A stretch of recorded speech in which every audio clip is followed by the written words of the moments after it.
अस्सलामुअलैकुम जी, कैसे हैं आप सब? उम्मीद है कि सब ठीक होंगे और अपनी फैमिलीज़ के साथ सेफ होंगे। अल्हम्दुलिल्लाह मैं भी बिल्कुल ठीक हूँ। आप सबकी सपोर्ट और दुआओं का बहुत-बहुत शुक्रिया।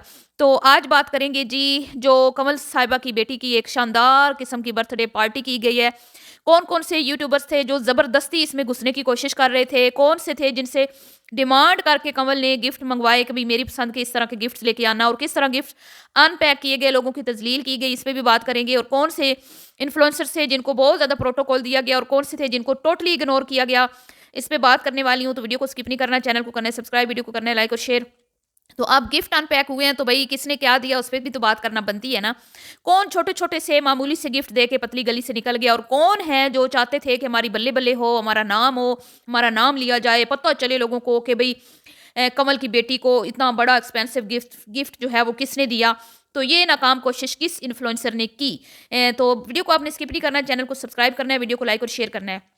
तो सबसे पहले तो मैं बात करूँगी जी रजब मियाँ की, जो निहायत ही घटिया और मैं कहती हूँ कि चीप किस्म का इंसान है। वो किसी को कुछ भी दे, चाहे वो अपनी सगी माँ को भी कुछ दे ना, तो वो समझता है कि मैं दुनिया की सबसे कोई महँगी चीज़ दे रहा हूँ, मैं दुनिया का सबसे अनोखा बेटा हूँ, जो माँ को कुछ लेके दे रहा हूँ, चाहे वो किसी को भी कुछ दे। तो यहाँ फिर वो कैसे पीछे रहता? अपनी तरफ से तो बेचारे ने बड़ी कोशिश की थी कि मैं भई सबसे बड़ा गिफ्ट लेके आया हूँ, सबसे मुनफ़रिद, सबसे आला, सबसे अलग। लेकिन उसके अरमानों पे पानी तब फिरा जब ज़ुल्करनैन ने ये कहा कि भई एज़ल के लिए तो पूरा एक गैराज बनाना पड़ेगा, क्योंकि इस तरह की बेशुमार गाड़ियाँ, तकरीबन 8 से 7 गाड़ियाँ पहले ही एज़ल के, उनकी जो बेटी है उनका, शायद अगर मैं सही नाम ले रही हूँ, तो उनके पास ऑलरेडी मौजूद हैं। तो यहाँ से पता चलता है कि भैया जो अपने आप को बहुत तीस-मार खान समझ रहा था, उसकी उम्मीद क्या कहते हैं, होगी टाई-टाई फिश। अगलों ने कर दिया उसके, क्या कहते हैं, कि जज़्बातों पे फेर दिया पानी। अपनी तरफ से बड़ा वो बन के बम्बई का डॉन बनता है और खुद को समझता है कि भई मैं तो कोई दुनिया का अलग ही इंसान हूँ, 4 व्यूज़ क्या आने लगे, अपनी औकात भूल गया है।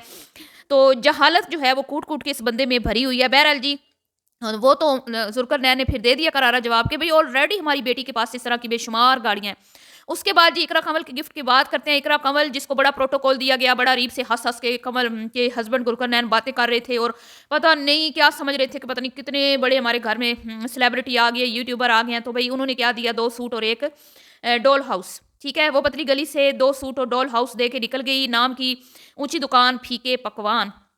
तो बाकी खानदान वालों ने भी भई बड़े-बड़े नोट दिए, और बहुत सारे इन्फ्लुएंसर्स हैं जिन्होंने कम से कम 10,000 तो हर एक ने ही दिया, और खुद चीप और घटिया हरकत करते हुए हस्बैंड वाइफ फरमाते हैं कि भई इतना तो हमने लगाया नहीं जितना हमने कमाया है। तो यहीं से आप अंदाज़ा लगा लें कि ये लोग इतने-इतने एक्सपेंसिव किस्म के इवेंट्स क्यों अरेंज करते हैं। इनको पता होता है कि हमने इतना लगाना नहीं जितना हमने कमा लेना है।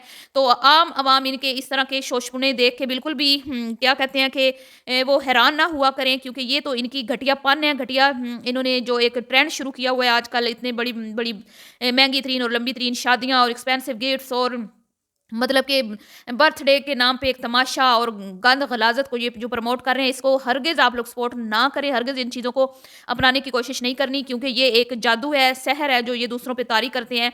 इसके पीछे इनका बहुत बड़ा मकसद होता है जो आपको समझ नहीं आती आम आवाम को, और आप लोग परेशान हो जाते हैं कि हम अपने बच्चों के इस तरह से बर्थडे सेलिब्रेट नहीं कर सकते। तो बिल्कुल भी इस तरह की चीज़ों को देख के आप लोग वो मत हुआ करें, ठीक है? वो क्या होता है कि भई एक चीज़ को देख के बहुत ज़्यादा लोग वो हो जाते हैं मतलब आप कुछ को जो चीज़ें अट्रैक्टिव लगती हैं, तो ऐसा बिल्कुल भी नहीं होना चाहिए। तो अब बात करते हैं जी कि भई कमल के जो हस्बैंड हैं, उन्होंने कमल का एक छिछोरापन जो है वो सबके सामने रखा कि भई ये लोगों को खुद बोल के गिफ्ट माँगती है कि भई जिसने भी मुझे देना है मुझे गोल्ड का गिफ्ट दे। तो गोल्ड का गिफ्ट उसकी एक फ्रेंड ने गोल्ड का गिफ्ट दिया, दूसरा गिफ्ट जो था वो सरगोदा से आई हुई इन्फ्लुएंसर, चीप घटिया इन्फ्लुएंसर, जिसको किसी ने भी पूरे इवेंट में मुँह नहीं लगाया। तमाम लोगों को क्या कहते हैं कि एंट्री जहाँ से होती है, मेहमानों की एंट्री हो रही थी, जो वहाँ पे खड़े हो के तमाम लोगों की चापलूसियाँ की, तमाम लोगों की खुशामतें की, तमाम लोगों की वीडियो के क्लिप बनाए, हर एक को यही कहती रहीं, "आप मुझे बड़े अच्छे लगते हैं, आप मुझे बड़े लगते अच्छे लगते हैं, आपकी व्लॉगिंग मुझे बड़ी पसंद है, आपकी व्लॉगिंग मुझे बड़ी पसंद है।" यहाँ तक कि अपने छोटे मासूम बच्चे को भी रजब का फैन करार दे दिया, और रजब के साथ उसके उसके साए के नीचे उसको खड़ा करके और उसको ये फ़ील करवाने की कोशिश कर रही थी कि आने वाले टाइम में मेरा बच्चा भी रजब का ही जो है ना एक फ़ोटोकॉपी निकलेगा, और आप इससे भी शायद उसको लगता है कि मेरा बेटा ज़्यादा आगे जाएगा। तो मैं सिर्फ़ उससे ये कहूँगी चीप और घटिया इन्फ्लुएंसर से कि भई तुम अगर अपने बेटे को रजब का ही बनाना चाहती हो, रजब की तरह ही बनाना चाहती हो, तो फिर उसको मस्जिद मदरसों में और स्कूल में भेजने की तो ज़रूरत कोई नहीं है। क्योंकि रजब साहब तो खुद ही जाहिल अनपढ़ हैं, और अपनी अम्मा को टिड्डी-टिड्डी और बहन को गंदे-गंदे इल्क़ाब से, और तेरी बहन, तेरी माँ तो उसके मुँह के ऊपर ही चौबीसों घंटे रहता है, तो फिर तुम्हें क्या ज़रूरत है उसको डिसेंट बनाने की, उसको पढ़ाने लिखाने की। तो मैं बात कर रही हूँ जी राशिदा मलिक की, ठीक है, उर्फ़ सरगोदा के पार्कों में मॉडलिंग करने वाली सबसे सस्ती तरीन मॉडल। तो अपनी बेटी रुषा को कहती है कि अब तुम ना कहना कि मेरी भी ऐसे ही बर्थडे, मतलब तुम अगर छोटी होती है रुषा, तो तुम भी यही कहती कि मेरा भी इस तरह का बर्थडे करें। और वहीं पे खड़े होकर ये कह दिया कि मैं हमजा का भी ऐसे ही बर्थडे करूंगी अपने बेटे का। मतलब कि तुम्हारा अपना कोई माइंड सेट नहीं है, तुम चीटर हो, दूसरे इन्फ्लुएंसर्स की नकल पे तुम चलती हो। और मैं कहती हूँ कि तुमने अपने खानदान की बिल्कुल नाक कटवा के रख दी है। तुम्हें इवेंट में किसी ने मुंह नहीं लगाया। इकरा के पीछे तुम थी, माँ सफदर के पीछे तुम थी, रजब के पीछे तुम थी, कमल तक तुम्हें कोई रिस्पॉन्स नहीं दे रही थी, ज़बरदस्ती घुस रही थी, ज़बरदस्ती उससे बात करने की कोशिश कर रही थी। और मुझे पक्का यकीन है कि इस इवेंट में जाने के लिए तुमने खुद उससे राब्ता किया, क्योंकि इस बात की गवाही जो है इसके कमल के हस्बैंड ने दी है कि भई इसको जब कोई पूछता है कि गिफ्ट क्या लाएँ, तो ये कहती है गोल्ड का गिफ्ट लाएँ। तो यहाँ से बात साबित होती है कि जब राशिदा ने बोला कि मैं आना चाहती हूँ तुम्हारी बेटी के बर्थडे में, तो मैं तुम्हारे लिए क्या गिफ्ट लाऊँ, तो कमल मैडम ने सामने से गोल्ड की फरमाइश की। तो वो गोल्ड की बालियाँ जो है लेके वहाँ पर पहुँची। आपको पता है कि गोल्ड कितना महँगा है आजकल के दौर में, 1 तोला तकरीबन 3 लाख के बराबर है। तो अब बच्ची की बालियाँ हैं, ये चले छोटे-छोटे से टॉप्स भी हैं, तो आप अंदाज़ा लगा सकते हैं कि डेढ़ 2 लाख तो कहीं नहीं गए। तो रजब साहब आप किस खुशी में इतने अकड़ रहे थे कि भई मैं सबसे एक्सपेंसिव गिफ्ट गिफ्ट लाया हूँ। मुझे तो लगता है कि जिन्होंने गोल्ड के गिफ्ट दिए हैं वो सबसे ज़्यादा एक्सपेंसिव थे, लेकिन प्रोटोकॉल किसको मिला? भैया जी को। राशिदा मलिक को कोई प्रोटोकॉल नहीं मिला, किसी ने मुँह नहीं लगाया, किसी ने कोई ख़ास जो है उनके साथ उनके क्लिप्स किसी भी इन्फ्लुएंसर की वीडियो में मुझे नज़र नहीं आए। यहाँ तक कि ज़ुल्कर नैन ने भी अपनी वीडियो बनाने के दौरान बहुत सारे इन्फ्लुएंसर्स के साथ बातचीत की, हँसी मज़ाक किए, लेकिन राशिदा मलिक और अरुषा और उनके हस्बैंड के साथ मुझे कोई ख़ास उनकी एक्टिविटी या क्लिप या बातचीत क कुछ भी मुझे नज़र नहीं आया। और तो और मैं कहती हूँ कि राशिदा मलिक तुमने अपनी तो नाक कटवाई, तुमने खुद को तो शर्मिंदा करवाया, साथ में अपने शौहर को भी और अपनी पूरी फैमिली को भी। तुम्हारी फैमिली का एक नाम है, तुम्हारी बहन का नाम है, बहुत बड़ा अवार्ड उसने हासिल किया है, ठीक है, सदर साहब से, सदर पाकिस्तान से।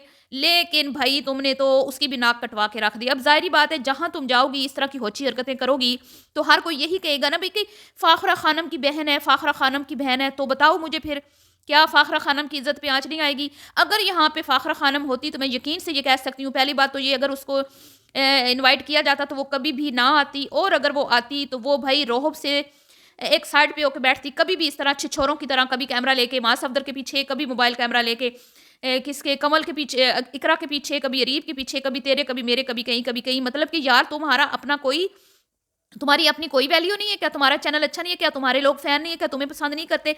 तुम्हें भी लाखों में लोग देखते हैं, लेकिन तुम्हारी ये चीप और घटिया हरकतों की वजह से तुम्हारी अपनी यूट्यूब फैमिली भी तुम पे लानतें भेज रही होगी कि ये किस तरह का घटिया तुमने काम किया वहाँ पे, और अपने बुजुर्ग शोहर को भी शर्मिंदा करवाया। तो ये था जी, ज़ाहिर बात है जो बड़ी-बड़ी मछलियाँ हैं वो छोटी-छोटी मछलियों को जैसे दरिया में निगल लेती है ना, तो यहाँ पे बड़े-बड़े इन्फ्लुएंसर जो है ना वो छोटी-छोटी मछलियों को मुँह नहीं लगाते। उनको कोई जो है ना भाव नहीं देते, तो ये बेचारी उनके पीछे-पीछे फिरती है। और उन्होंने बड़े-बड़े लोगों को बुलाया हुआ था, और ये बीच में मतलब ऐसे घुस गई जैसे बेगानी शादी में अब्दुल्ला दीवाना, बिल्कुल फिट नहीं आ रही थी उनमें, बिल्कुल अजीब-सी लग रही थी, और फिर ऊपर से घटिया हरकतें। तो ये था जी आज का रिएक्शन। वीडियो पसंद आई हो तो लाइक शेयर कीजिएगा, अपनी राय का इज़हार कीजिएगा कि इस तरह की घटिया किस्म के इवेंट्स जो जो करवाते हैं, पैसे का बेदरेग इस्तेमाल क्या ये होना चाहिए? क्या आप इसको सपोर्ट करते हैं, या कि आप इसको मतलब कि इसके अगेंस्ट आप लोग बात करते हैं? ठीक है, अपनी राय का इज़हार कीजिएगा। मिलती हूँ नेक्स्ट वीडियो में, दुआ में याद रखिएगा। अल्लाह हाफ़िज़।